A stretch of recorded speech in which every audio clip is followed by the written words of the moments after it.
अस्सलामुअलैकुम, आप देख रहे हैं डायरेक्ट लाइन। मैं हूं जवेरिया जैद। नाज़रीन, आज के प्रोग्राम में जिन टॉपिक्स को हम डिस्कस करने जा रहे हैं उनमें सबसे पहले हम बात करेंगे बोर्ड ऑफ पीस इजलास की, जिसमें वज़ीर आज़म शहबाज शरीफ ने भी शिरकत की और डोनाल्ड ट्रंप ने एक बार फिर वज़ीर आज़म साहब की भी तारीफ़ की और सिपा सालार की भी खूब तारीफ़ की।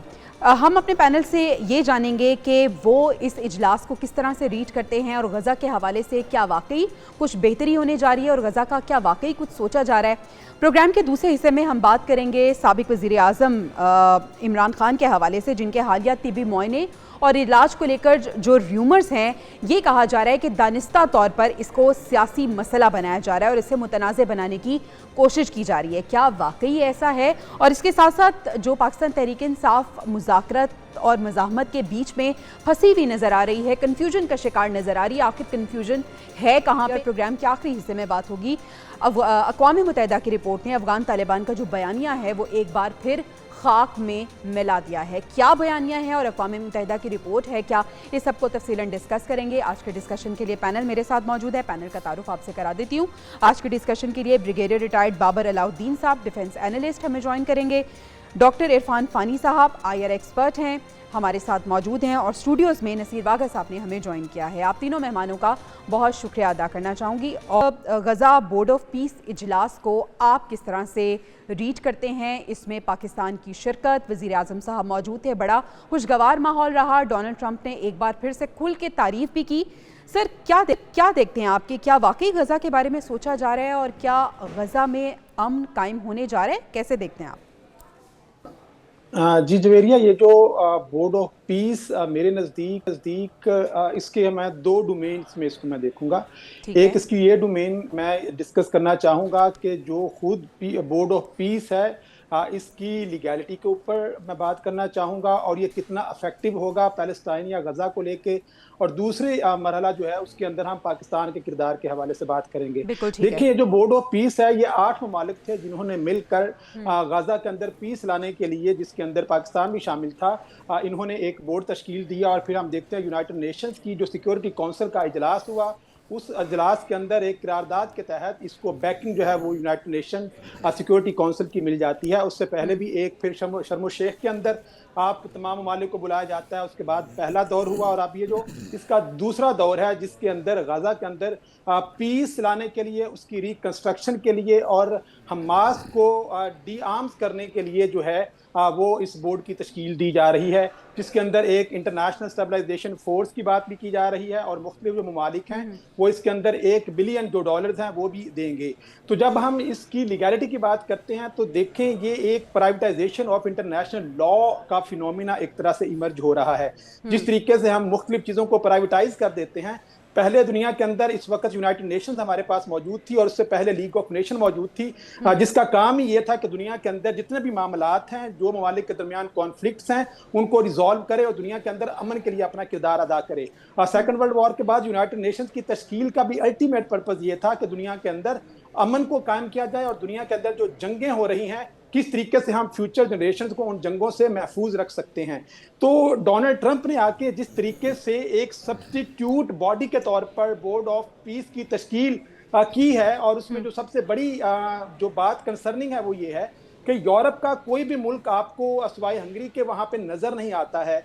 देखिए, इस वक्त जो तमाम दुनिया के बड़ी ताकतें हैं, चीन है, रूस है, अमेरिका है, UK है, फ्रांस, जो कि सिक्योरिटी काउंसिल के मुस्तकिल मेंबर्स हैं, देखना यह है कि उन मेंबर्स में से कितने मेंबर्स जो हैं इस वक्त बोर्ड ऑफ पीस का हिस्सा हैं। तो वहाँ पे आपको अमेरिका के अलावा बाकी जो 4 ममालिक हैं जो कि दुनिया की सुपर पावर्स एक तरह से है और बड़ी ताकतें हैं, वो आपको नज़र नहीं आती हैं। उन बोर्ड ऑफ पीस के अंदर जितने भी ममालिक आपको नज़र आते हैं वो ममालिक हैं जहाँ पे या तो अथॉरिटेरियन रजीम आपको नज़र आता है या कहीं पे हाइब्रिड रजीम नज़र आता है। उसके अंदर टर्की है, पाकिस्तान है, गल्फ स्टेट्स आपको नज़र आती हैं, सऊदी अरेबिया, जितने भी ममालिक हैं। तो अब देखना यह है कि क्या वो मसला जिसको 70 सालों के अंदर यूनाइटेड नेशंस की सिक्योरिटी काउंसिल हल नहीं कर सकी, और जिस यूनाइटेड नेशंस की सिक्योरिटी काउंसिल की जितनी भी करारदादें फ़लस्तीन में और गज़ा के अंदर अमन लाने के लिए पेश की गई हैं, उनको वीटो करने वाला जो मुल्क है वो अमेरिका रहा है।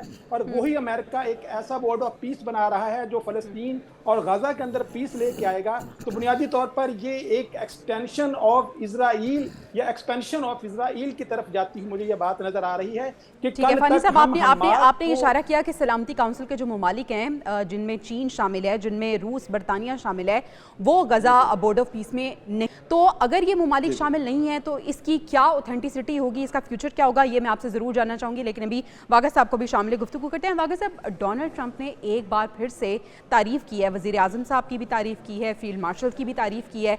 ये जो तारीफों पे तारीफें हो रही हैं, कोई भी काम डोनाल्ड ट्रंप वैसे तो नहीं करते, इसके पसे पर्दा क्या ऐसे मुहर्रकात हो सकते हैं या क्या ऐसे उनकी ख्वाहिशात हैं जो वो पूरी करवाना चाह रहे हैं, और फिर ये बोर्ड ऑफ पीस को आप किस तरह से देख रहे हैं, कैसे रीड करते हैं आप? देखिए, आपने कुछ लोगों के बारे सुना होगा ना कि ना उनकी दोस्ती अच्छी और ना उनकी दुश्मनी, बच के रहना चाहिए। डोनाल्ड ट्रंप उनमें से एक है। आप ये देखें कि जब पाक भारत जंग हुई उससे पहले अमेरिका का पाकिस्तान के बारे कुछ और ख्याल था।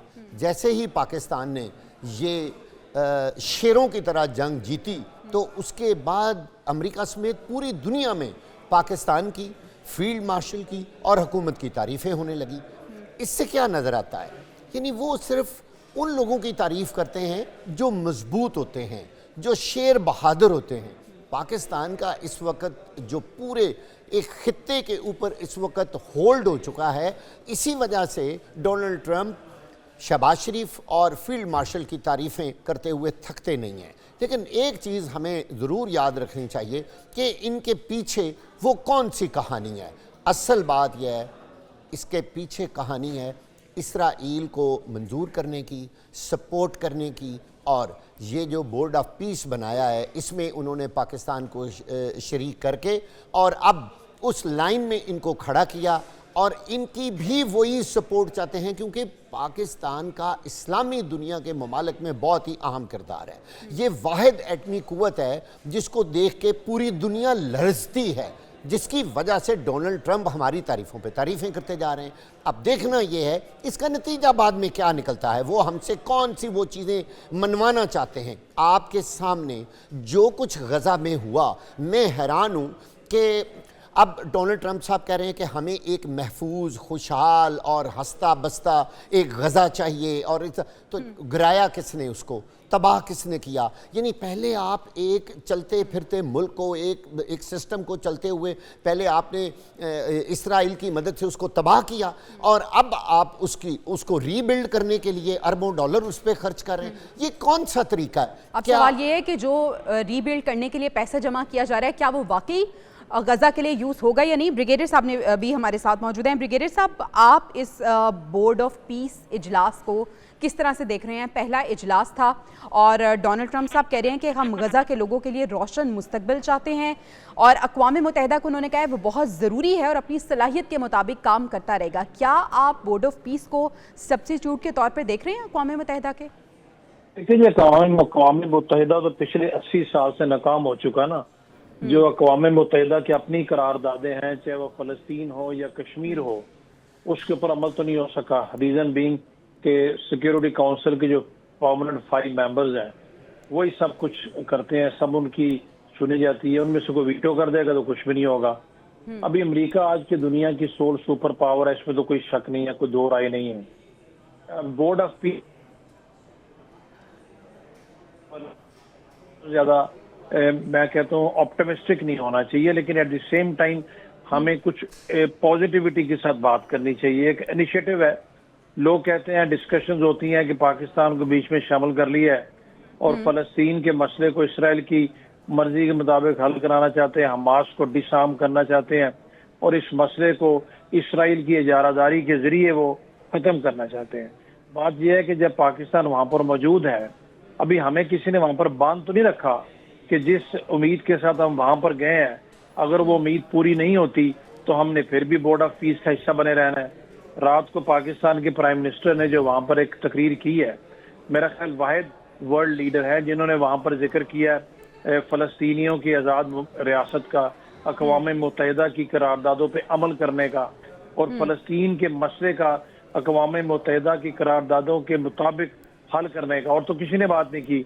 पाकिस्तान ने यह भी कह दिया कि हमास को गैर मुसल्लह करने की किसी भी किस्म की कार्रवाई में हम शामिल नहीं होंगे। तो बोर्ड ऑफ पीस में जाना, इसका मतलब ये कतन नहीं है कि हमने को हाथ बांध दिए, हमने वही करना जो अमेरिका कह रहा है। मेरा ख्याल है कि सिर्फ पाकिस्तान वाहिद इस्लामी मुल्क नहीं है उसका मेंबर, और बहुत से इंपॉर्टेंट इस्लामिक कंट्रीज उसके मेंबर हैं। जब एक फोरम पे आप मौजूद होते हैं, आप अपनी राय देते हैं, वहां पर डिस्कशन का हिस्सा बनते हैं, क्योंकि बाकी जितनी कोशिशें की जाती रही हैं, अव्वल तो कोई सीरियस एफर्ट अमेरिका की तरफ से तो कभी हुई ही नहीं, उसके रीजंस हैं। तो जब उन तमाम कोशिशों को हल नहीं निकला, तो एक नया इनिशिएटिव है, इसको आजमा के देख लें। अगर इसराइल वहां पर मनमानी करता है, अमेरिका उसकी सपोर्ट करता है, और वही कुछ होता है जो उससे पहले हो रहा था, तो भाई बोर्ड ऑफ पीस की इफादियत खत्म हो जाती है। हमने तो ये नहीं कहा कि जो कुछ वहां पर होगा हम उसके ऊपर अमल करेंगे। हम तो यही कहते हैं कि गजा का मसला ने सिर्फ हल होना चाहिए, फलस्तीन की रियासत का क्याम जो है वो मार्ज वजूद में आना चाहिए। तो बोर्ड ऑफ पीस के जरिए गजा में अगर मसला को अमन आ जाए, कोई वहां पर तामीर नौ का अमल शुरू हो जाए, but not at the cost of Palestinian cause, ये बेसिक इशू है। तो मेरा ब्रिगेडियर साहब, भारत को भी बड़ी रिजर्वेशंस हैं पाकिस्तान के बोर्ड ऑफ पीस में शमूलियत से। भारत के रिजर्वेशंस क्या हैं? वो ये भी डर रहा है कि कहीं मसला कश्मीर को डिस्कस ना कर लिया जाए। क्या ऐसा हो सकता है? क्योंकि पाकिस्तान तो हर फोरम पे कश्मीर के मसले को भी डिस्कस करता है, गजा के मसले को भी डिस्कस करता है, तो भारत की रिजर्वेशंस क्या है? भारत को बिल्कुल इसमें रिजर्वेशंस भी हैं, उसको बहुत तकलीफ है क्योंकि पाकिस्तान को पजीराई मिल रही है। इंटरनेशनल फोरम के ऊपर पाकिस्तान की अहमियत उजागर हो रही है। अमरीकी सदर जब पाकिस्तान के वजीर आजम की कि पाकिस्तान तारीफ करते हैं, तो हिंदुस्तान को तो एक आंख भी नहीं भाता, और हिंदुस्तान को बिल्कुल ये फिक्र अभी लाहक हो गई है कि आज अगर गजा पे बोर्ड ऑफ पीस बना है, तो इसी लाइन के ऊपर कल को कश्मीर पे बोर्ड ऑफ पीस ना बन जाए, क्योंकि उसके ऊपर भी तो अक़वाम मुत्तहिदा की सिक्योरिटी काउंसिल की रेजोल्यूशन है, वो भी तो 80 साल से हल तलब है, वो भी तो डिस्प्यूटेड टेरिटरी है, उसके ऊपर भी तो पाकिस्तान मेजर फरीक है। तो पाकिस्तान जब यहाँ पर बात करेगा और पाकिस्तान की बात उस पर अमल होना हो, सुनी तो जाएगी। एक फोरम तो मिल गया है, तो इसके ऊपर पाकिस्तान कल को इस बोर्ड ऑफ पीस को प्रेसिडेंस बनाते हुए एक राय तो दे सकता है, एक फूड फॉर थॉट तो दे सकता है, वहां पर कल को बातचीत तो चल सकती है। तो हिंदुस्तान को तो फिक्र है, हर लिहाज से फिक्र है, और उनकी फिक्र समझ में आती भी है उनको कितनी परेशानी है, कितनी प्रॉब्लम है, क्योंकि हर तरफ से पाकिस्तान जब दुनिया की लाइमलाइट में होगा, पाकिस्तान की लीडरशिप होगी, और सबसे बढ़ के जब अमेरिकी सदर कहता है कि पाकिस्तान का आर्मी चीफ फाइटर है, he is a great man, तो फाइटर किसके खिलाफ है? उससे खतरा किसको है? फाइटर, और मुझे अच्छे फाइटर्स पसंद हैं। वागा साहब, भारत जो है वो बड़ी बौखलाहट का शिकार है, और भारत जो है उसकी बहुत ज़्यादा रिजर्वेशंस भी हैं। आप क्या समझते हैं कि पाकिस्तान का जो बोर्ड ऑफ पीस है, इसमें शमूलियत इख्तियार करना किस हद तक हम मज़ीद लाइमलाइट में आ गए हैं? क्योंकि जिस तरह से आपने भी जिक्र किया, मार्का हक की कामयाबी के बाद लाइमलाइट में तो हम हैं, पूरी दुनिया में पाकिस्तान ने अपना इमेज बहुत बेहतर किया है, लेकिन किस तरह से मज़ीद पाकिस्तान ने अपना इमेज जो है वो उभारा है इस बोर्ड ऑफ पीस में शमूलियत इख्तियार करके? देखिए जवेरिया, आपको याद होगा बहुत सारे लोगों ने इस बात को क्रिटिसाइज़ भी किया था कि जी पाकिस्तान को बोर्ड ऑफ पीस का मेंबर नहीं बनना चाहिए, शायद ये गज़ा के लोगों और वहाँ के मुकामी जो हमारे मुसलमान भाई हैं उनके ख़िलाफ़ कोई किसी किस्म की ऐसी कोई बात या कोई ऐसी करारदाद वहाँ पेश ना हो जाए। बात ये है कि जब तक आप रिंग के अंदर नहीं होंगे, जब तक आप रिंग में लड़ेंगे नहीं, तो आप जीतेंगे कैसे? पाकिस्तान का ये बहुत ही अच्छा कदम था कि वो उस बोर्ड ऑफ पीस का मेंबर बन गया। अब असल इशू ये है कि हमास को जो वो कहते हैं ना कि हमने इनसे असला छीन लेना है, इनको हमने बिल्कुल निहत्ता कर देना है, यहाँ आके पाकिस्तान को बिल्कुल स्ट्रिक्ट हो जाना चाहिए, और फ़लस्तीनियों के जितने हकूक़ हैं उनके लिए पाकिस्तान को बार बार वहाँ आवाज़ उठानी चाहिए। अब भारत के जो प्रॉब्लम हुआ है, भारत को हो रहा है, असल बात है कि मैं तो ये समझता हूँ कि वहीं उसी बोर्ड ऑफ पीस में पाकिस्तान को ये मसला खड़ा कर देना चाहिए कि अगर देखिए बोर्ड ऑफ पीस कोई एक के लिए, पूरी दुनिया के लिए हो सकता है ना, तो आप फौरी तौर पर वहाँ मसला कश्मीर खड़ा कर दें। अगर वो कहें कि ये बोर्ड ऑफ पीस तो सिर्फ गज़ा के लिए है, तो आप फ़ौरन उनको कहें कि जनाब हम कश्मीर के लिए भी बोर्ड ऑफ पीस बना देते हैं। कम से कम यही तो डर है भारत, यही तो डर है भारत को। तो जिस बात से भारत डर रहा है वो बात सामने आ जाए। मेरा ख्याल है कि पाकिस्तान के फील्ड मार्शल को और पाकिस्तान के वजीर आज़म को, हमारे बाकी वफद को फौरी तौर पर ये बात सोचनी चाहिए और इस इतने बड़े फोरम पे ये बात कम से कम शुरू तो कर देनी चाहिए। जब हम रिंग के अंदर ही आ गए हैं, जब हमने खेलना शुरू कर दिया, जब हमने फाइट करनी शुरू कर दिया, इंटरनेशनल लेवल पे इतने बड़े बड़े लीडर वहाँ मौजूद हैं, तो कश्मीर की आवाज़ ना उठाना मेरा ख्याल है ये बहुत बड़ी ज़्यादती होगी। और फ़लस्तीनियों के तमाम हकूक़ की हिफाजत करना भी बोर्ड ऑफ पीस में पाकिस्तान का इंतहाई अहम किरदार है। ये जो ट्रंप साहब हैं ये बिला वजह तारीफ़ें नहीं कर रहे हैं। पाकिस्तान ने अपने आप को साबित करके दिखाया है दुनिया में कि वो एक कामयाब और मजबूत मुल्क है और उनको जंग करनी आती है, उनको जीतना आता है। अलबत्ता ये एक बड़ी आज हैरान कुन बात है कि ट्रंप साहब ने वो तैयारों की तादाद जो है वो 11 कर दी है। मुझे ऐसे लगता है कहीं वो तादाद बढ़ाते बढ़ाते भारत के सारे तैयारे ही ना ख़त्म कर दे।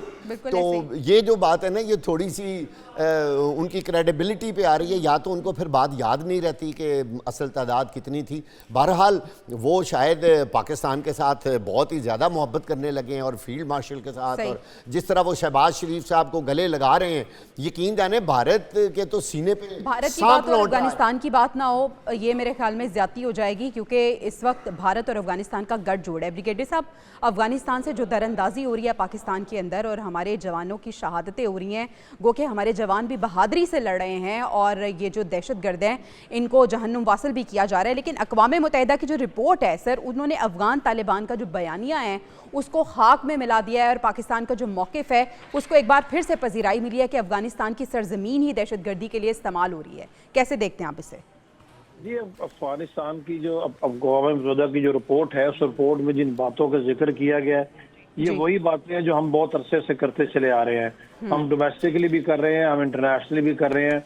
हमने अक़वाम मुत्तहिदा के फोरम पे भी बारहा इस बात का इजहार किया है कि अफगानिस्तान की सरजमीन न सिर्फ इस्तेमाल हो रही है बल्कि अफगानिस्तान की जो नाम नहाद ये अबूरी हुकूमत है उसकी मर्जी और मंशा के मुताबिक इस्तेमाल हो रही है। और अक़वाम मुत्तहिदा की इस रिपोर्ट ने पाकिस्तान के उन तमाम खदशात को, पाकिस्तान को, उस बयानिए को सच साबित किया, उस पर मोहर लगाई है। अभी बात यह है कि रिपोर्ट भी आ गई और दुनिया में बातें भी हो रही हैं, हकीकत भी यही है, पाकिस्तान भी यही कह रहा है। रोजाना की बुनियाद पर पाकिस्तानियों की जानें भी जा रही हैं। पाकिस्तान इस दहशत गर्दी के इज़्दिहा के खिलाफ एक दीवार, मजबूत दीवार बन के खड़ा है। इस दीवार को इंशाल्लाह को गिरा नहीं सकता, लेकिन रिपोर्ट से बात भी आगे जानी चाहिए ना जी। अभी अक़वाम मुत्तहिदा की सलामती काउंसिल के जो 5 मुस्तकिल अरकान हैं, बिलखुसूस अमरीका, उनको भी ये बात अब करारदादों से निकल के आगे जाना चाहिए कि क्या वो फिर इंतजार कर रहे हैं कि अफगानिस्तान से दोबारा फिर कोई 9/11 हो और दुनिया की आंखें खुले। क्योंकि रिपोर्ट जब कहती है कि अलकायदा भी सरगर्म है, TTP को TTA की भरपूर हमायत हासिल है, अमरीकी असला वो इस्तेमाल कर रहे हैं, हिंदुस्तान की हर तरीके से वहाँ पर मौजूदगी है, वो वहाँ पर आज़ादाना फिरते हैं, आपस में इनकी कोलैबोरेशन है, इनके लीडर्स काबुल में पाए जाते हैं और जदीद तरीन हथियारों का इस्तेमाल करके पाकिस्तान की सरहद को अबूर करके पाकिस्तान की सिक्योरिटी फोर्सेस पे और आम शहरियों में, मसाजिद में, इस्लामाबाद की अदालत में भी वो खुद कुछ हमले करते हैं। तो इससे आगे नेक्स्ट स्टेप का भी इंतजार दुनिया कर रही है ना, बिलखुसूस पाकिस्तान। रिपोर्ट तो होगी, चले आपने हमारी बात पे यकीन नहीं किया, आपकी अपनी रिपोर्ट भी तो यही कह रही है, बिल्कुल सही कह रहे हैं ब्रिगेडियर साहब कि अब नेक्स्ट स्टेप का इंतजार किया जा रहा है, क्योंकि अफगानिस्तान से जो दहशतगर्दी है उससे सिर्फ ना सिर्फ पाकिस्तान मुतासर है बल्कि पूरी दुनिया, पूरा खित्ता मुतासर हो रहा है। फ़ानी साहब, अक़वाम मुत्तहिदा की रिपोर्ट आई है, पाकिस्तान के बयानिए की तरदीद की गई है, मौक़िफ़ को बताया गया है कि पाकिस्तान का जो मौक़िफ़ था वो बिल्कुल ठीक है, तायद की गई है, माज़रत चाहूँगी, पाकिस्तान के मौक़िफ़ की। आप इसको किस तरह से देखते हैं और जिस तरह से ब्रिगेडियर साहब कह रहे हैं कि अब नेक्स्ट स्टेप क्या होना चाहिए, क्योंकि अफगानिस्तान में दहशतगर्द अमरीकी असलहे को इस्तेमाल कर रहे हैं जो अमरीकी छोड़ के गए थे, तो अब क्या होना चाहिए? और अक़वाम मुत्तहिदा की करारदादों को हमेशा वीटो तो अमरीका ही करता है, तो फिर कौन सा फोरम है जहाँ पर आवाज़ उठनी चाहिए? देखिए, पाकिस्तान और अफगानिस्तान के ताल्लुकात की पूरी तारीख के अंदर ना एक ऐसा हमसाया हमारे पास मौजूद है जिनके साथ हमारे माजी के अंदर भी ताल्लुकात कोई बहुत ज़्यादा खुशगवार नहीं रहे हैं और मौजूदा हाल के अंदर भी हमारे उनके साथ जो ताल्लुकात हैं वो बहुत ज़्यादा अच्छे नहीं हैं। हमारी मशरक़ी जो सरहद है वो पहले से हमारे वो दुश्मन डिक्लेयर्ड हैं और उनके साथ हमने हर तरह के रवाबत जो हैं वो ख़त्म कर रखे हैं। अब ईस्ट के बॉर्डर के अंदर जो अफगानिस्तान में हमने समझना ये है कि जो इस वक्त हुकूमत है अफगानिस्तान के अंदर वो कोई सियासी इलेक्टेड गवर्नमेंट नहीं है। अब वहाँ पे एक मिलेशिया है और वो मिलेशिया भी ऐसा है जो मुख्तलिफ धड़ों के अंदर बटा हुआ है और उन धड़ों के अंदर एक कंधारी धड़ा है, एक हक्कानी ग्रुप है, एक पोलिटिकल उनका एक ग्रुप है जो दोहा के अंदर मौजूद है और उनके अंदर अपनी बहुत ज़्यादा डिसइंटीग्रेशन और कॉन्फ्लिक्ट्स करंटली चल रहे हैं। इस वक्त मुल्ला हैबतुल्लाह को बहुत ज़्यादा चैलेंजेस दरपेश हैं। उन तमाम तालिबान मुख्तलिफ जो महकमों के अंदर जो वजीर बनकर आपको वहाँ पे मौजूद हैं। तो इस सारे सिनारियों के अंदर जितने भी पॉसिबल डिप्लोमेटिक एफर्ट्स पाकिस्तान कर सकता है, पाकिस्तान ने अक्टूबर से लेके आज तक 2026 तक वो तमाम एफर्ट्स इंतहाई सक्सेसफुली की हैं और उन तमाम एफर्ट्स का नतीजा ये निकला है कि हमारे तमाम हमसायगी के अंदर मौजूद मुल्क, चाहे वो चीन हो, चाहे सऊदी अरेबिया ने भी अभी कल सऊदी अरेबिया के जो नुमाइंदे हैं वो अफगानिस्तान के अंदर मौजूद थे, अब वो इस वक्त पाकिस्तान के अंदर मौजूद हैं और पाकिस्तान और अफगानिस्तान के दरमियान अभी अफगानिस्तान ने कल उनके ऑफिशियली जो एक स्टेटमेंट भी सामने आई थी कि 3 उन्होंने सिक्योरिटी एहलकार जो हैं उनको वहाँ पे छोड़ा भी है और तूर जो हमारा तूरखा बॉर्डर है उसके अंदर भी खोलने की कल जो बातें शुरू हो चुकी थी। लेकिन कल जो बाजोड़ के अंदर हमला हुआ है और हमले के नतीजे में एक बारूद का बड़ा हुआ जो ट्रक है वो आके एक ऐसी इमारत के साथ टकराता है जहाँ पे हमारे फ्रंटियर कॉर्प्स के नौजवान मौजूद थे और जहाँ पे बहुत सारी शहादतें होती हैं। तो इस सारे सिनारियों के अंदर एक तरफ हम बातचीत करें और दूसरी तरफ लाशें उठाएं तो ये मुमकिन नहीं है। ऐसे हमसाये के लिए हमें जितने भी ऑप्शंस हैं उनको इस्तेमाल लाना है। एक तरफ हमने अपनी स्टिक का इस्तेमाल करना है और कैरेट का इस्तेमाल भी करना है। बिल्कुल हमें हार्ड स्टेट के तौर पे उभरना है और अगर हमारा हमसाया इतनी दरअंदाजी कर रहा है तो उसका भरपूर फिर जवाब भी होगा पाकिस्तान को। नाज़रीन, हमें ब्रेक पे जाना है, ब्रेक से वापस आएंगे तो मुल्क की सियासी सूरत हाल पे बात करेंगे, खासतौर पर पाकिस्तान तहरीक इंसाफ मफाहमत चाहती है या मज़ाहमत, इसको डिस्कस करेंगे ब्रेक के बाद। Stay with us. Welcome back नाज़रीन। मुल्क की सियासत की बात करें तो हालिया दिनों में बानी पीटीआई की सियासत की जो सेहत है उस पर खुलकर सियासत हो रही है। अगर हम पाकिस्तान तहरीक इंसाफ की बात करें तो वो मुतमईन नहीं नज़र आ रहे जो इलाज या मौलिज उन्हें मुहैया किया जा रहा है। दूसरी तरफ हुकूमत ये कह रही है कि हमने बेहतरीन इलाज मुहैया किया है और जो हमारे बेस्ट डॉक्टर्स हैं वो हमने भेजे थे इमरान खान के पास। अब आखिर हो क्या रहा है? एक नई डेवलपमेंट ये आई है कि शौकत खानम के जो CMO डॉक्टर आसिम यूसुफ हैं उन्होंने 3 माहिर अमराज रेटिना के नाम तजवीज़ किए थे लेकिन हुकूमत ने उन्हें मिलने की इजाज़त नहीं दी है। इसी पे बात करने के लिए ताहिर मलिक साहब सीनियर एनालिस्ट हमें ज्वाइन कर चुके हैं, नसीर वागा साहब भी हमारे साथ मौजूद हैं, डॉक्टर इरफान फ़ानी साहब भी पैनल में ही मौजूद हैं। लेकिन ताहिर मलिक साहब, आपसे मैं सबसे पहले सवाल करना चाहूँगी कि बानी की सेहत पर आखिर सियासत कर कौन रहा है? आपको लगता है कि जो इलाज उन्हें मुहैया किया जा रहा है, जो मौलिज दिए जा रहे हैं वो बेस्ट हैं, या फिर पाकिस्तान तहरीक इंसाफ जो कह रही है कि उनके पर्सनल जो मौलिज हैं वो उन तक रसाई उनकी होनी चाहिए, ये बात ठीक है? आप कैसे रीड करते हैं इसे? देखिए, सबसे पहले तो जो भी होगा, जो सिटीजन होता है उसका जो ट्रीटमेंट है, जो कैदी है खास तौर पे, तो बर्डन टू प्रूव तो स्टेट पे है, हुकूमत पे है। तो मेरे ख्याल में ये मतलब मैं आप इसको पर्सनल है नहीं, ये सवाल ही नहीं बनता कि सियासत कौन कर रहा है। ये तो एक सिंपल सा आइडिया कि एक कैदी है वो लीगल है इनलीगल है, उस पर इल्ज़ाम दुरुस्त है, उसका हेल्थ का इशू है। अब दूसरी तरफ आते हैं, थोड़ा सा रियलिटी भी देख लेते हैं। जो कैदी है वो पाकिस्तान का साबिक वज़ीर आज़म रहा है, एक सूबे में उसकी हुकूमत है, पिछले टेन्योर में 2-3 सूबों में उसकी हुकूमत रही, वो पाकिस्तान के टॉप पे रहा। तो मेरा ख्याल है अगर उसका राइट अगर लीगली भी आप देखें, कॉन्स्टिट्यूशन भी देखें, तो उसका सिंपल सा उसको इलाज चाहिए। अब इसमें पॉइंट मुझे जो समझ आ रहा है, हुकूमत ने ये तहैया किया होगा कि किसी सूरत इमरान खान की तस्वीर, उसका ओपिनियन, उसकी सोच, उसका कोई पैगाम, उसको पॉलिटिकल इमेज वो बाहर नहीं आना चाहिए। तो मसला ये है। हालांकि बिल्कुल सिंपल सी बात है, उन्होंने 3 डॉक्टर किए हैं। आप जो डॉक्टर है वो प्रोफेशनल है, वो सियासतदान नहीं है। वो एक आंख देखे, वो बताए कि इसको ये डिजीज है, ये डिजीज नहीं है, ये इसका इलाज है, अल्लाह अल्लाह खैर सल्ला। तो मैं कंक्लूजन ये करना चाह रहा हूँ कि 100% ये हुकूमत जिम्मेदार है और 100% हुकूमत, अगर आप उसको सियासत कहती है तो वो हुकूमत कर रही है। ताहिर साहब, हुकूमत ये कह रही है कि जब खान के दौर में नवाज शरीफ साहब जेल में थे तो तब वहाँ पे भी यही कुछ होता रहा था, तो ये फिर रिपीट हो रही है एपिसोड?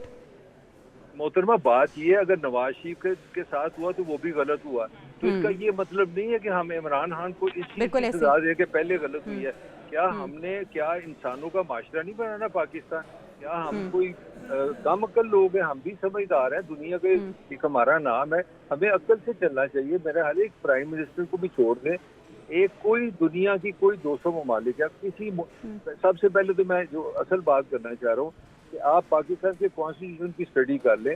जो आपका MNA है ना, जो असेंबली का मेंबर है, उसकी ये मॉरल लीगल रिस्पॉन्सिबिलिटी है कि वो किसी भी जेल में जाए बगैर किसी इजाजत के, और कोशिश करे कि वहाँ पे कोई गैर इंसानी हरकत ना हो रही हो, कैदियों के साथ सलूक अच्छा हो रहा हो। तो यहाँ आप बात कर रहे हैं पाकिस्तान के प्राइम मिनिस्टर की, जो एक सूबे में जिसकी हुकूमत है, जिसकी अच्छी खासी तादाद थी कौमी असेंबली में, अगर वो आप उसको इजाजत देते तो वो शायद 20-30 बंदे जोड़ के पाकिस्तान में इसका हुक्मरान होता है इस वक्त। Insulting the people of Pakistan मेरे ख्याल से। वाक़ई साहब, आप किस तरह हैं, क्या आप अग्री करते हैं इस बात पे? देखें, बात तो बिल्कुल ताहिर मलिक साहब की सही है। समझ इस बात की तो हमें नहीं आ रही, या पता नहीं कौन सा मंतक है इस हुकूमत के पास। जब कोई कैदी कहता है कि आप मेरा चेकअप फलां डॉक्टर से करवा दें, 2 हैं, 4 है, 5 हैं, वो शौकत खानम का है, वो कहीं भी है, भाई गवर्नमेंट उसका चेकअप करवाए और उनको उन पे ये पाबंदी लगा दे कि आपने बानी पीटीआई का कोई पैगाम, कोई बात मेडिकल के अलावा ना बाहर आके करनी है, और आपने एक रिपोर्ट तैयार करनी है, उसमें जो फैक्ट्स हैं वो आपने बता देने हैं। अच्छा, जब वो जो उनके मतलूबा डॉक्टर्स हैं, जब वो वहाँ नहीं जाते और हुकूमत अपनी मर्ज़ी से कुछ और लोगों को वहाँ भेज देती है, तो देखिए इससे किस हद तक शक व शुबहात पैदा होते हैं। हुकूमत अपने ख़िलाफ़ ख़ुद एक महाज खड़ा कर रही है, और लोगों के दिलों में जो शक पैदा हो रहा है, ये कोई हुकूमत की नेक नामी नहीं है। उनको ये चाहिए कि कहना कि जनाब आप जो डॉक्टर्स कहते हैं, जब वो हैं ही सच्चे, जब कोई मसला ही नहीं है। देखें, एक बात पे मेरा यकीन है कि कोई भी हुकूमत हो, वो पीटीआई की हो, वो पीएमएलएन की हो या पीपल्स पार्टी, कम से कम वो किसी कैदी के साथ इस तरह का जुल्म नहीं कर सकती कि वो जेल के अंदर कोई उसके साथ ऐसी हरकत हो जाए, कोई ऐसा इंजेक्शन लगा दो, कोई ऐसा उसको गलत ट्रीटमेंट दे दो जिससे उसकी ज़िंदगी और मौत का सौदा हो जाए, और या फिर उसकी आंखें ही चली जाएं। ये बहुत बड़ी बात है, और मैं तो कम से कम ये तवक्को किसी हुकूमत से नहीं कर सकता, और ना ही हमें ये तवक्को करनी चाहिए। है तो आखिर इंसानों का मुआशरा, तो कम से कम अपनी क्लैरिटी के लिए, अपनी क्लैरिफिकेशन के लिए, अपनी फेस सेविंग के लिए, अपना चेहरा साफ सुथरा रखने के लिए, लोगों में ये जो बातें पैदा हो रही हैं, शक व शुबहात, इनको ख़त्म करने के लिए अगर जो डॉक्टर आसिम ने जो पैनल बताया था, अच्छा आप हैरान होंगे, उस डॉक्टर में मेजर जनरल रिटायर्ड मजहर, यानी वो भी आर्मी के ही एक डॉक्टर, और जबकि armed forces institute of ophthalmology के सरबरा मेजर जनरल वकार मजहर का नाम दिया गया।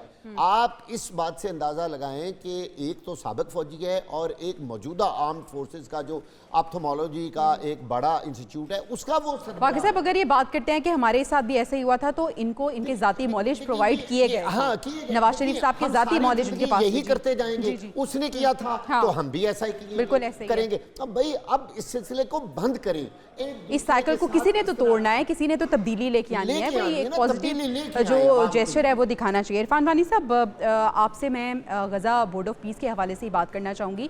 बात का सिलसिला वहीं से शुरू करते हैं। सर, जिस तरह से हम बात कर रहे थे कि सलामती काउंसिल के जो मुस्तकिल अरकान हैं वो इस बोर्ड में मौजूद नहीं है, उनकी गैर मौजूदगी का क्या असर इस पे पड़ेगा? और फिर सर, पाकिस्तान के जो ताल्लुकात हैं रशिया के साथ, चीन के साथ, क्या आपको लगता है कि वो भी मुतासर होंगे? देखिए, जो इस वक्त दुनिया है ना, पहले ब्रिगेडियर साहब कह रहे थे पिछले सेगमेंट के अंदर कि दुनिया में इस वक्त एक ही सोल पावर है और वो अमेरिका है। ये बिल्कुल आप बात गलत है। इस वक्त दुनिया जो है ये एक मल्टीपोलर वर्ल्ड है, जिसके अंदर चीन है, रूस है, जापान है, इंडिया है और साथ में अमेरिका है। ये बड़ी ताकतें और मल्टी लेयर्ड पोलैरिटी के अंदर इस वक्त दुनिया का निज़ाम जो है वो चल रहा है। तो इस वक्त अगर एक ही देखिए, इस वक्त मुख्तलिफ ना इन्फ्लुएंस के जो सेगमेंट्स बन चुके हैं, सेगमेंट्स ऑफ इन्फ्लुएंस। एक तरफ आपको वेस्टर्न हेमिस्फीयर नजर आता है जहां पे अमेरिका ने वेनेजुएला के अंदर जो किरदार अदा किया, और उसके बाद फिर आप चीन नजर आता है जो कि ईस्टर्न साइड के अंदर जितना भी पैसिफिक का जो ईस्टर्न पैसिफिक का रीजन है उसके अंदर उसका इन्फ्लुएंस है। रूस जो है वो पूरे यूरोप के अंदर इन्फ्लुएंस उसका है। यूक्रेन के अंदर भी उसकी टॉक जारी है। तो सिर्फ अमेरिका जिस बोर्ड को लेकर चल रहा होगा और उस बोर्ड के अंदर कोई यूरोपियन ताकत और ऐसी ताकत जो कि दुनिया के अंदर जिसका इन्फ्लुएंस है वो नहीं होगी, तो अल्टीमेटली इस बोर्ड का नतीजा जिस दिन डोनाल्ड ट्रंप हुकूमत नहीं होंगे उसी दिन ये जो बोर्ड है ये अपनी अफादियत खो बैठेगा। एक बात यह है कि इसकी लीगैलिटी क्या है, किसने डोनाल्ड ट्रंप को इसका सरबराह बनाया है, नंबर एक। और दूसरा, ये आप प्राइवेटाइजेशन ऑफ इंटरनेशनल लॉ क्यों कर रहे हैं? दुनिया के अंदर हमने कंपनीज को प्राइवेटाइज तो होते देखा है, कभी हम पाकिस्तान में जैसे पीआई को प्राइवेटाइज किया गया, क्या इसी तरीके से वो क्या दुनिया में इंटरनेशनल लॉ को भी आप प्राइवेटाइज करना चाहते हैं? और क्या वो लॉ जिसके पास पैसा होगा और वो पैसा उसके अंदर $1 बिलियन दे देगा तो जो वो चाहेगा दुनिया के अंदर उसी तरह का कानून बन जाएगा? देखिए दुनिया के अंदर एक नया प्रेसिडेंट सेट हो रहा है। फानी साहब इस पे मजीद बात करेंगे, पैनल मेरे साथ ही मौजूद है। नाज़रीन हमें ब्रेक पे जाना है, ब्रेक से वापस आएंगे तो इस डिस्कशन को यहीं से continue with us. Welcome back नाज़रीन। वज़ीर आला KP सुहेल आफरीदी ने बानी की रिहाई के लिए फोर्स बनाने का ऐलान किया है और बानी की तरफ से वो कहते हैं कि स्ट्रीट मूवमेंट की जो जिम्मेदारी है वो मुझे दी गई है, जबकि दूसरी तरफ कोटलखपत जेल में कैद जो तहरीक इंसाफ के सीनियर रहनुमा हैं उन्होंने एक बार फिर से ख़त लिखा है और वो ये कह रहे हैं कि रमज़ान में कोई भी एहतजाज ना हो, जितने भी एहतजाज हैं उन्हें मौखर कर दिया जाए। इसी पे हम बात कर लेते हैं। तारिक साहब, आप इसको किस तरह से देखते हैं कि एक तरफ हम देख रहे हैं कि वही बात हो रही है, मज़ाहमत की बात हो रही है, एहतजाज की बात हो रही है, स्ट्रीट मूवमेंट की बात हो रही है, दूसरी तरफ सीनियर रहनुमा फिर ख़त लिख के कह रहे हैं कि एहतजाज नहीं होना चाहिए। वो मफाहमत की बात करते हुए नज़र आ रहे हैं। देखिए, असल में PTI का अलमिया यही है कि और उसका जिम्मेदार मैं खान साहब को करार देता हूँ, इमरान खान को। खान के साथ जो पॉपुलैरिटी जो हिस्टोरिक है, अगर आप पाकिस्तान में अगर student as a student of history में देखता हूँ तो मेरा ख्याल है जुल्फ़कार अली भुट्टो के पास शायद सोशल मीडिया नहीं था, इतना पॉपुलर कोई नहीं बंदा आया। मगर उसके साथ नेगेटिविटी क्या आई है, पार्टी में ऑर्गेनाइजेशन नहीं है, तो कम्युनिकेशन नहीं है, कोई पार्टी का फेस ही नहीं है। तो पार्टी इतनी बड़ी पॉपुलैरिटी मैं समझता हूँ किसी के पास और इतना बड़ा फेलियर, ये एक बहुत बड़ा केस है जो PTI का है। तो मुझे कोई पर्सनली शक नहीं है कि Imran Khan is one of the most popular man in Pakistan. अब हो क्या रहा है, हो ये रहा है कि ये थोड़ी बहुत जब एफर्ट करते हैं, पहले ये अपनी पॉपुलैरिटी को कैश करना चाहते हैं, जब स्टेट देखते हैं तो जब स्टेट से जूते पड़ते हैं तो फिर कहते हैं नहीं यार साढ़े पास रोकनी है। तो ये अभी 2 साल में ये अभी तक ये फैसला नहीं कर सके कि हमारी स्ट्रेंथ क्या है। तो इसके 2 तरीके हैं, या तो आप अपनी स्ट्रेंथ अग्रेशन बनाएं। मैं समझता हूँ खान की जो जाती पर्सनैलिटी है ना, उसकी स्ट्रेंथ अग्रेशन है, उसकी स्ट्रेंथ सुल्तान रही है, उसकी जो पर्सनैलिटी है वो डंडा सोटा है कि मैं नहीं डरता, इसीलिए वो हीरो है। या तो फिर आप कन्फ्रंट करें, आप खड़े हो जाएं, मार खाएं, सड़कों पे आए, जो भी होता है करवाते जाएं, वो पोजीशन लें। अगर आप समझते हैं, और साबित यही हो रहा है 2 साल से कि आप नहीं कर सकते, आप में वो दम नहीं है, आप में वो जान नहीं है, आप में वो ऑर्गेनाइजेशन नहीं है, आप लोगों को सही इकट्ठा नहीं कर सके, तो फिर ठीक है, फिर ये जेल वाला फार्मूला ठीक है, आप खत लिखें। फिर नवाज शरीफ हमारे पास एक बहुत बड़ा मॉडल है जो 3-4 दफ़ा हुकूमत से निकल रहा है, मगर ऐसी मज़ेदार लोरी किस्म के फार्मूले हैं कि नीवे भाग वापस आ जाते हैं पॉलिटिक्स में। तो आप ना नवाज शरीफ की पॉलिटिक्स कर रहे हैं, ना आप इमरान खान की पॉलिटिक्स कर रहे हैं। मेरी तो समझ से बाहर है कि ये इतनी बड़ी तबाही तो नून लीग और पीपल्स पार्टी PTI की नहीं कर सकती थी, जो PTI ने खुद अपनी कर दी है। तो तारिक साहब, फिर अब स्ट्रेटजी होनी क्या चाहिए? क्योंकि आप जिस तरह से बात कर रहे हैं कि अग्रेशन इनकी स्ट्रेंथ तो है लेकिन वो भी काम नहीं चल रहा, तो फिर क्या पूरी पार्टी मफाहमत पे आ जाए? ये रुल जाएंगे, जाया हो जाएंगे, इनका नाम भी तारीफ में नहीं होगा। पाकिस्तानी कल्चर का जो माइंड सेट है ना, वो बड़ा अजीब सा है। पाकिस्तानी बड़े अजीबो गरीब लोग हैं, वैसे ये बड़े ताकत परस्त हैं, खासतौर पे पंजाबी तो बहुत ही ज्यादा समझदार लोग हैं, तो ताकतवर के सामने काम ही आते हैं। मगर असल इशू ये है कि इमरान की जो उठान है ना, वो अग्रेशन है। आपको खड़ा होना पड़ेगा इस हुकूमत के आगे, इस निज़ाम के आगे। अगर आप खड़े नहीं ना होते तो तब भी आपकी डेथ है। इमरान अगर कॉम्प्रोमाइज पे गया, अगर PTI कॉम्प्रोमाइज पे गई तो डेथ यकीनी है। अगर ये अग्रेसिव होंगे, अगर ये स्टैंड लेंगे ऑर्गेनाइज तरीके से, कानून के मुताबिक, आइन के मुताबिक रह के रेजिस्ट करें, हुकूमत को टफ टाइम दें। मुझे समझ नहीं आती, यहाँ महंगाई हो रही होती है, जहाज खरीदा, PTI का क्रिटिसिज्म ही कोई नहीं, पेट्रोल महंगा होगा, PTI नजर ही नहीं आती। पाकिस्तान का इतना बड़ा मसला बिजली का बिल बना है, इतना बड़ा डाका पड़ा, आपकी तारीख में डाका नहीं पड़ा होगा। लोगों ने छतों पे बेटियों के जेवर बेच के अपने घरों में उन्होंने सोलर बिजली लगाई, आपने सारा कुछ बदल दिया। Where is PTI, where is opposition? महंगाई यही सवाल है कि पार्लियामेंट में कोई मौसर किरदार हमें अपोजिशन का नजर नहीं आ रहा। वाक़ई साहब, आप किस तरह से देख रहे हैं? पाकिस्तान तहरीक इंसाफ की स्ट्रेंथ है क्या ऑप्शन है? क्या आप समझते हैं एक तरफ कुआं एक तरफ खाई, उन्हें समझ ही नहीं आ रही अब हमने करना क्या है, और इस जगह पे खुद वो पहुंचे हैं? पाकिस्तान तहरीक इंसाफ की स्ट्रेंथ है one man show, Imran Khan. अच्छा, यहीं से प्रॉब्लम शुरू होती है देखिए पॉलिटिकल पार्टीज़ के अंदर एक ऑर्गेनोग्राम होता है, एक चेयरमैन होता है, फिर आगे प्रेसिडेंट, आगे तमाम ओहदे होते हैं और उन लोगों के ज़िम्मे पार्टी के ख़ास काम होते हैं। अब इस पूरी पार्टी के अंदर जो भी स्ट्रक्चर बना हुआ है, चाहे वो सलमान अकरम राजा है, चाहे वो गौर साहब हैं या अली अमीन गंडापुर है, फरीदी है, कोई भी है, सोहेल अफरीदी, कोई, देखिए ऑर्डर्स किसके अंदर से आने हैं, किसी भी जरिए से आए, इमरान खान, हतमी फैसला इमरान खान। भाई जब इस तरह वन मैन शो होगा तो पॉलिटिकल पार्टीज नहीं चल सकती। तो बाकी साहब फिर ये स्ट्रेंथ हुई या वीकनेस हुई आपके दौर में? ये वीकनेस है, ये खराबी है जो कि नहीं होनी चाहिए। बिल्कुल सही। दरअसल पीटीआई के लिए ये जरूरी है। देखिए अगर एक बंदा ना हो, खुदा न खास्ता वो दुनिया से चला जाए, तो फिर इसका मतलब है पार्टी खत्म। ठीक है, यानी उन्हें ट्रस्ट करना चाहिए और बिल्कुल ऐसे है अपनी जो पावर है उसको वो डिस्ट्रीब्यूट करना चाहिए। फ़ानी साहब बिल्कुल हम कंक्लूड कर रहे हैं प्रोग्राम का और आपसे मैं गज़ा बोर्ड ऑफ पीस के हवाले से ये सवाल आखिर में जानना चाहूँगी कि गज़ा के लिए अपेरेंटली ये बनाया गया है, गज़ा की तामीर नौ के लिए बनाया गया, आपको लगता है कि गज़ा में बेहतरी आएगी और क्या गज़ा के लोग जो हैं वो इस इजलास से और इस पूरे बोर्ड से मुस्तफ़ीद हो सकेंगे, अमन कायम होगा गज़ा में? देखिए इंतहाई मुख्तसर जवाब है नो। एक तो ये है कि अभी रिसेंटली इसराइल की जो कैबिनेट है उसके अंदर एक जो डॉक्यूमेंट के ऊपर साइन किए गए हैं उसके अंदर इस वक्त वेस्ट बैंक का बहुत बड़ा जो पोर्शन है उसको इजराइल अपने साथ अनेक्स कर रहे हैं। हम यहाँ पे गजा को रो रहे हैं, उधर उन्होंने ओस्लो अकॉर्ड का बेड़ा गर्क करते हुए तकरीबन वेस्ट बैंक को उसके एनेक्सेशन जो है वो अपने इजराइल के साथ कर लिया। और इस तवज्जो हटाने के लिए तो नहीं हो रहा ये सब कुछ? देखिए तवज्जो हटाना बिल्कुल आपकी बात बिल्कुल वजह है कि तवज्जो उन्होंने गजा के ऊपर डालते हुए वेस्ट बैंक जो है उसके ऊपर वो उसको कब्जा रहे हैं। और इस वक्त किसी का ध्यान किसी मीडिया आउटलेट का और लोगों दुनिया के अंदर जो डिबेट हो रही है वो बोर्ड ऑफ पीस की तो हो रही है, लेकिन इन डिस्गाइज जो कुछ पसे पर्दा वेस्ट बैंक के अंदर जो कुछ इस वक्त कर रहा है इजराइल उसके ऊपर ना कोई बात हो रही है और ना उसके ऊपर मुकालमा हो रहा है। तो बुनियादी तौर पर ये board of peace, Oslo accord और ओस्लो अकॉर्ड के बाद एक series of negotiation peace process की एक लंबी दास्तान है। और इस तमाम पीस प्रोसेस के नतीजे में पहले साथ कोई 50,000 की वहाँ पे जो सेटलर थे इजराइल के वेस्ट बैंक में मौजूद थे और इस वक्त वो जो है वो 60,000 के करीब हो चुके हैं। और इस जो बोर्ड ऑफ पीस के नतीजे में आप देखेंगे, ठीक है, देखना ये है कि बोर्ड ऑफ पीस जो है इसका मुस्तकबिल क्या होता है और क्या वाकई ये गजा के लिए कुछ कर पाता है या नहीं कर पाता। बहुत शुक्रिया डॉक्टर इरफान फ़ानी, ताहिर मलिक साहब और नसीर वाक़िद साहब हमारे साथ मौजूद थे। इंशाल्लाह आपसे नाज़रीन अगले हफ्ते मुलाकात होगी। अल्लाह ने के बान।